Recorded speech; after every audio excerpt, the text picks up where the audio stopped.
هو ايه اللي يخلي الشيطان لما يشوفك يحود من شارع التاني؟ ربنا يفتح عليك والله. حد سأل نفسه السؤال ده؟ في بعض الناس ممكن تلاقيه تلاقي في دماغه 140 شيطان بيفكروا معاه وهو بيفكر. ممكن تلاقي معاه 370 شيطان بياكلوا معاه، بياكل كده من غير ما يسمي. عارف انت الاثنين اللي كانوا قاعدين بياكلوا مش عارف القصه دي؟ بياكلوا مش بص حر جدا بيقطع المصارين. فالمهم قعدوا اكلوا وما سموش. مين اللي قاعد ياكل معاهم؟ المهم هم ياكلوا والشيطان ياكل معاهم ما سموش. فالشيطان ايه؟ قال لواحد فيهم سمي يا ابني قطعت مصاريني، سمي بقى. سيدنا عمر بن الخطاب وهو ماشي في الطريق والشيطان جاي من نفس الطريق، اول ما الشيطان يشوف سيدنا عمر يعمل ايه؟ يهود من الشارع التاني. ده كلام مين؟ ده كلام سيدنا النبي صلى الله عليه وسلم. هو اللي قال كده سيدنا عمر. قال له ايه؟ قال له والله يا عمر ما رآك الشيطان سالكا فجا إلا سلك الشيطان فجا غير فجك يا عمر. حد فكر الموضوع ده بيتعامل ازاي؟ احنا عايزين نوصل للدرجة. هو يا جماعة سيدنا عمر الخطاب ملك من الملائكة؟ لا. نبي يوحى إليه؟ عادي، إنسان عادي، واحد من الصحابة. زي ما هو حصل معاه ممكن يحصل معانا. ايه المشكلة يعني؟ مفيش مشكلة خالص. ربنا سبحانه وتعالى بيقول فإن آمنوا بمثل ما آمنتم به فقد اهتدوا. بيكلم مين؟ بيكلم الصحابة. بيقول للصحابة الناس لو أمنوا زي إيمانكم يا صحابة فقد اهتدوا. فاحنا ممكن نبقى زي الصحابة. ايه المشكلة يعني؟ انت عارف انا وجدت السر ان الشيطان اول ما يشوفك يترعب منك. بص يترعب منك. عارف بايه؟ بكلمة واحدة بس، الذكر. لو انت مشغول بذكر الله الشيطان ما يعرفش يجيب رجلك ابدا يخاف. لان انت بمجرد ان انت بتذكر رب العالمين ايه اللي بيحصل؟ الشيطان بيخنس. ده كلام عبد الله بن عباس. سيدنا عبد الله بن عباس بيقول الشيطان جاثم على قلب ابن ادم. جاثم يعني ايه؟ قاعد على قلب ابن ادم والله ما انا منقول. عبد الله بن عباس بيقول ايه بقى؟ بيقول فاذا ذكر الله خنس يعني ايه؟ يتحرق بقى ويمشي وينصرف تماما. واذا غفل وسوس. لما الانسان يغفل عن ذكر الله الشيطان يفضل ايه؟ يفضل يوسوس له. مهمة جدا جدا دي.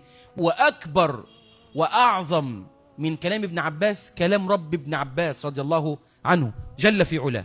الله سبحانه وتعالى يقول ومن يعش عن ذكر الرحمن نقيض له شيطانا فهو له قرين. الذي يغفل عن ذكر الرحمن يحصل ايه؟ ربنا يقيض لهذا الانسان شيطانا فهو له قرين. انا عايزك تتخيل واحد عايش في الدنيا دي معاه شياطين بتفكر معاه، معاه شياطين بتنام معاه، معاه شياطين بتاكل معاه. حياته تبقى عامله ازاي؟ طب ازاي تخلي الشياطين دي كلها تنصرف؟ الذكر. ان انت لسانك لا يتوقف ابدا عن ذكر الله جل في علاه. انتوا عارفين الشيخ وحيد عبد السلام بالي ربنا يحفظه يا رب. الشيخ وحيد حصل له موقف عجيب جدا هو حكى عنه في الفضائيات، وربنا اكرمنا. انا قابلت الشيخ وحيد واتكلمنا في الموقف ده. طبعا الشيخ وحيد كان مشهور ان هو ايه؟ بيعالج بالرقيه يعني ايه؟ رقى آلاف مؤلفه. فالمهم بيحكي ان هو مره كان بيقرأ على حد كده فالجن نطق على الانسان ده. حد شاف المشهد ده قبل كده؟ ممكن الجن ينطق على الايه؟ الانسان. واول ما الانسان يفوق ما يفتكرش ان هو قال الكلام ده. فالمهم ايه؟ فالشيخ عمال يقرأ يقرأ يقرأ يقرأ. فالشيطان قال له ايه؟ الجن نطق على لسان الراجل. قال له لو انت يا عم الشيخ عايز نخرج هخرج بشرط. قال له ايه الشرط؟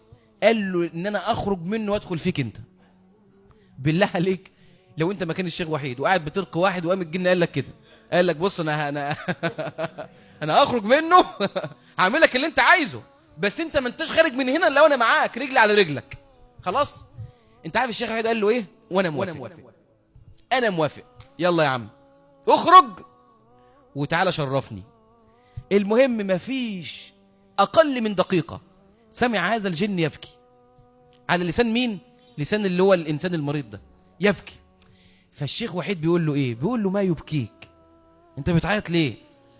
قال له ابكي لانني لا استطيع الدخول فيك. قال له ليه؟ قال له لان انت بعد الفجر النهارده قلت لا اله الا الله وحده لا شريك له، له الملك وله الحمد وهو على كل شيء قدير 100 مرة، 100 مرة، فلا أستطيع الوصول إليك أبدا. وصدق الله، ومن يعش عن ذكر الرحمن نقيض له شيطانا فهو له إيه؟